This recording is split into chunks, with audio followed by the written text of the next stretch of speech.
Olá, sejam bem-vindos todos, todas e todos os navegantes da história. Aqui é o Eliezer Brasil e eu vou para o segundo capítulo do Pílulas de História aqui no História em Casa, discutindo um pouco de filosofia e história para a gente entender o mundo contemporâneo. E não tem como pensarmos no mundo contemporâneo sem pensar na cruel pandemia do Covid-19 que estamos enfrentando. E que relações essa pandemia tem com a sociedade na qual nós estamos inseridos. O pensador português Boaventura de Sousa Santos, em um breve artigo muito pontual chamado A Cruel Pedagogia do Vírus, vai revelar algumas características da nossa sociedade pós-moderna que o vírus deixou ainda muito mais latente e muito mais visível durante essa quarentena, durante essa crise sanitária sem precedentes.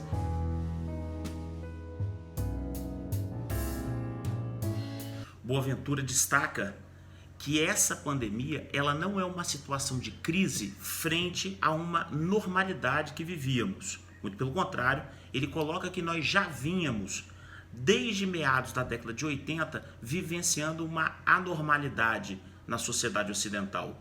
E essa anormalidade era o aprofundamento das relações neoliberais. Esse neoliberalismo, pautado principalmente por Friedman e Hayek, que reduzem o Estado e colocam pessoas vulneráveis em uma condição de sobreviverem e não de viverem, de não serem assistidas pelo Estado, pois o Estado é capturado por pequenos conglomerados financeiros que impedem que ele seja usado para realizar assistência social. Portanto, para Boaventura de Sousa Santos, o neoliberalismo, na sua faceta mais radical, ele está sequestrando a nossa liberdade, exatamente contrário ao discurso que ele próprio propõe, que é o discurso da liberdade. Essa pandemia, ela não se opõe a uma normalidade, mas ela se congrega a uma anormalidade.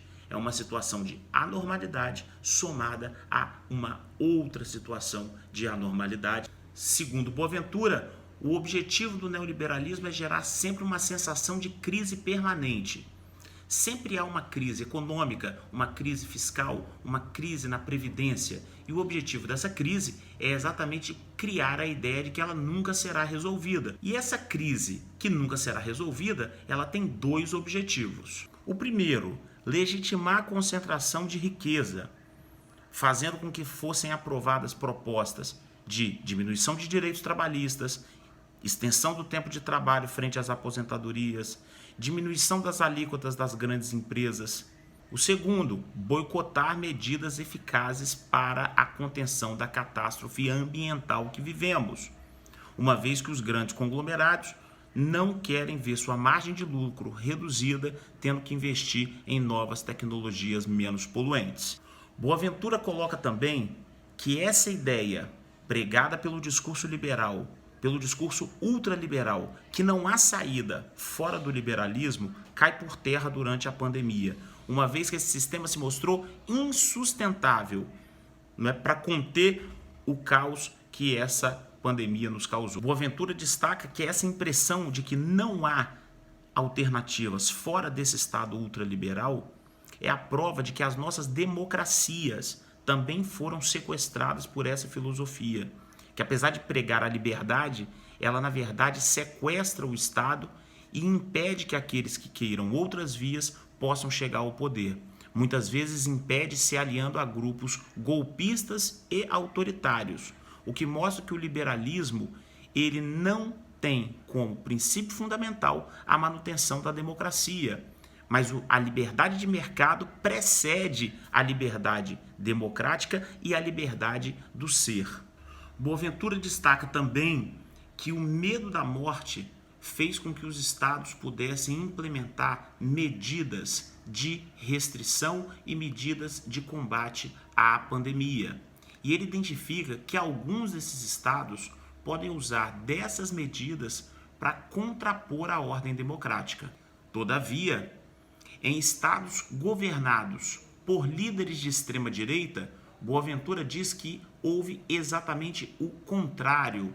Num remodelamento da ideia de dominação, a extrema-direita partiu para o negacionismo da doença, para o negacionismo do vírus, promovendo, portanto, uma desorientação das massas, que faz com que essas massas fiquem sob controle, uma vez que não respeitam as recomendações da ciência de isolamento. Ao mesmo tempo, a pandemia também foi tratada como uma guerra geopolítica. Basta perceber que no início havia uma forte associação da pandemia com a China.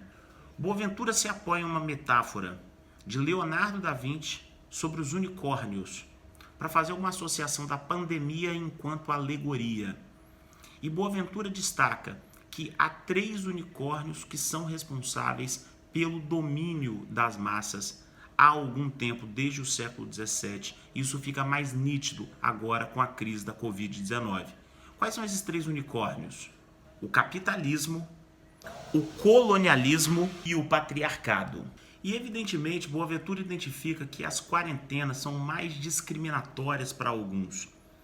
E é nesse capítulo, o mais importante do artigo, chamado A Sul da Quarentena, que ele vai explicar esse ponto. Quando Boaventura fala do sul da quarentena, ele está se referindo não necessariamente ao sul geográfico, mas ao sul geopolítico, flertando com a visão da decolonialidade. E nesse olhar do sul, que é o nosso olhar enquanto latino-americanos, a quarentena ela tem sido fundamentalmente mais discriminatória para alguns grupos.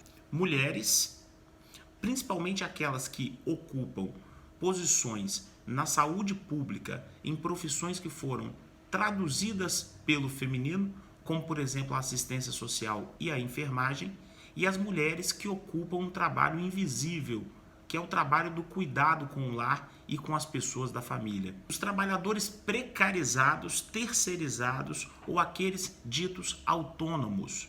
Esses que já vinham sequestrados pela ideologia liberal de se julgarem empreendedores, quando na verdade a maior parte deles são marginalizados do mercado de trabalho e que encontram mecanismos para continuar sobrevivendo, completamente abandonados de qualquer tipo de direitos que os abrace e que lhes assista em tempos em que o isolamento social seria tão importante. Na Índia, são cerca de 60% dos trabalhadores na informalidade.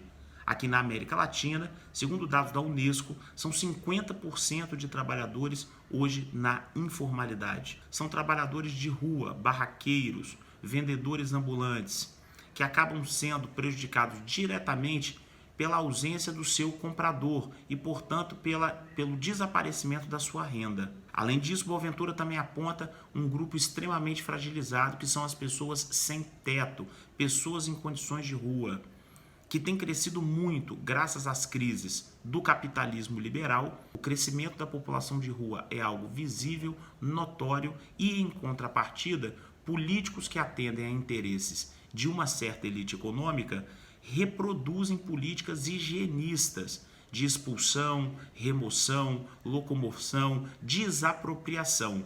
Vimos recentemente algumas ações desse tipo em São Paulo, com a instalação de espinhos debaixo de viadutos para impedir que as pessoas em situação de rua dormissem. Vimos uma situação como essa em Curitiba, onde o governador proibiu que se fizessem ações de caridade para as populações de rua.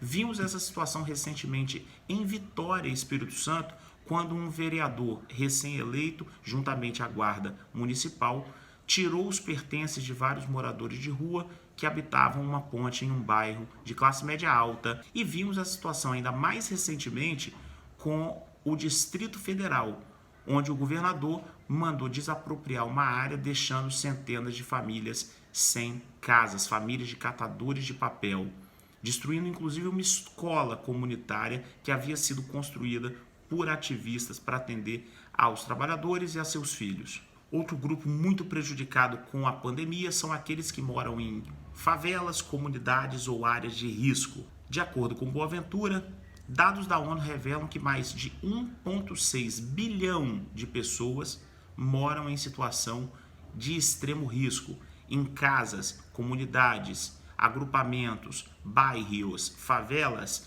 que não suportam a necessidade de manter famílias inteiras em casa em um contexto de pandemia.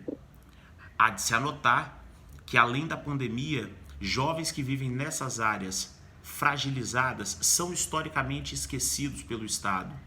E é nesse sentido, voltando ao começo do vídeo e ao começo do texto do Boaventura, que ele diz que a pandemia ela não causou uma anormalidade dentro da normalidade, mas já estava em curso uma grande anormalidade, que é o Estado sequestrado por grupos econômicos poderosos, impedindo que processos e assistências sociais sejam distribuídos a grupos em situação de risco social.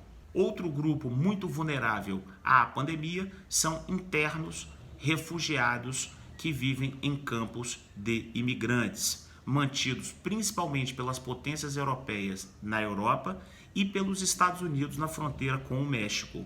Uma questão que transcende muito o limite do razoável no quesito direitos humanos. Temos acampamentos com centenas e centenas de famílias sem condições dignas de sanitarismo e que são, portanto, mais vulneráveis a essa pandemia da Covid-19. Outros dois grupos que também são mais vulneráveis que o comum a essa pandemia são os deficientes físicos e os idosos. Esses que em muitos países também são carentes da tutela do Estado. Dentro da lógica liberal do individualismo exacerbado, muitos não conseguiram estabelecer a sua condição de sobrevivência sem depender de alguém, de outra pessoa, de outro familiar.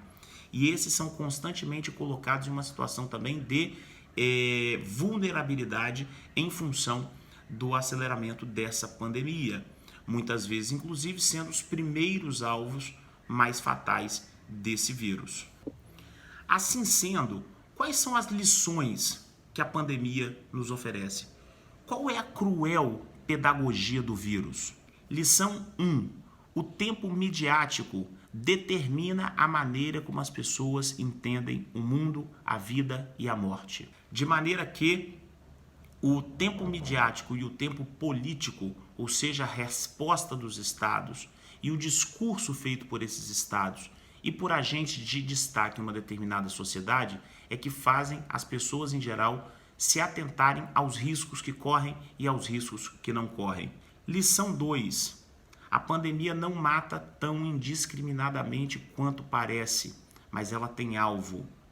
Assim, podemos entender que a pandemia ela também faz parte de um macroconceito de necropolítica que foi desenvolvido pelo camaronês Achille Mbembe e que podemos usar aqui para definir que a pandemia também prefere grupos específicos, ataca grupos específicos, assim como as ações de atuação policial se dão em determinados grupos etnicamente e socialmente definidos, a pandemia ela também atua mais ferozmente contra certos grupos sociais mais vulneráveis. Lição 3. O capitalismo na sua versão ultraliberal não tem futuro. O liberalismo não deu absolutamente nenhuma contribuição para o momento do Covid-19. Muito pelo contrário, todas as respostas partiram do Estado. Quando as iniciativas privadas começaram a atuar nesse sentido, justamente foi para subverter a ética da vacinação, como aconteceu recentemente no Brasil, a aprovação imoral de uma lei que permitia às empresas privadas comprarem as doses. Então, a solução é coletiva, a solução é via Estado, né, que financia as pesquisas, que financia a ciência e que organiza os processos de imunização coletivas a partir de grupos de prioridade definidos cientificamente pelos seus ministérios da saúde. A quarta lição é que a pandemia gerou um enfraquecimento da extrema-direita e dos ultraliberais. Pelo menos em termos de mundo, esse enfraquecimento tem sido verificado com fortíssimos índices de popularidade caindo. A pandemia tem auxiliado a extrema-direita que está no poder no Brasil a conseguir ainda ditar as narrativas por meio da rede social e de colocar o Estado brasileiro numa corda muito tênue entre manutenção ou ruptura do Estado democrático de direito. Lição 5. Colonialismo e patriarcado estão vivos, fortes e se intensificam em tempos de crise, como essa que nós estamos vivendo. Lição 6. se torna fundamental que haja o retorno da ideia do Estado e da comunidade. O Estado servindo ao seu papel original, num acordo tácito tão amplamente já estabelecido, que é atender a população pagadora de impostos em tempos de crise. Se o Estado não cumpre a função fundamental de atender as pessoas mais vulneráveis em tempos de crise, para que serve o Estado? O Estado vai servir apenas como reserva de garantia para as elites em tempo de crise. Então, o Estado voltar a cumprir o seu papel fundamental passa por um enfrentamento muito forte a essa doutrina ultraliberal que ideologicamente ganhou mentes e corações. Boaventura termina dizendo: o futuro pode começar hoje. Mas para isso nós temos que repensar o nosso modelo de sociedade. Não é o novo normal o convívio de liberalismo ultrarradical com pandemia. Nem tampouco o novo normal pode ser o retorno aos padrões pré-pandêmicos que Boaventura já estabelece como padrões anormais. Qual é a nova sociedade que nós vamos construir? É a sociedade onde nós vamos normalizar uma mulher de 100 anos de idade entregando um currículo, ou um homem com a perna quebrada e com parafusos entregando alimento via aplicativo, e vamos chamar isso de empreendedorismo? Ou será que nós vamos pensar em um modelo de sociedade onde o Estado volte a cumprir o seu papel fundamental de atenção às pessoas em tempo de crise, promovendo justiça social e equilibrando as pessoas nessa balança econômica? Estejam atentos, estejam fortes. Esse é o Pílulas de História. Eu sou o professor Eliezer Brasil e volto daqui a 2 sextas-feiras. Valeu!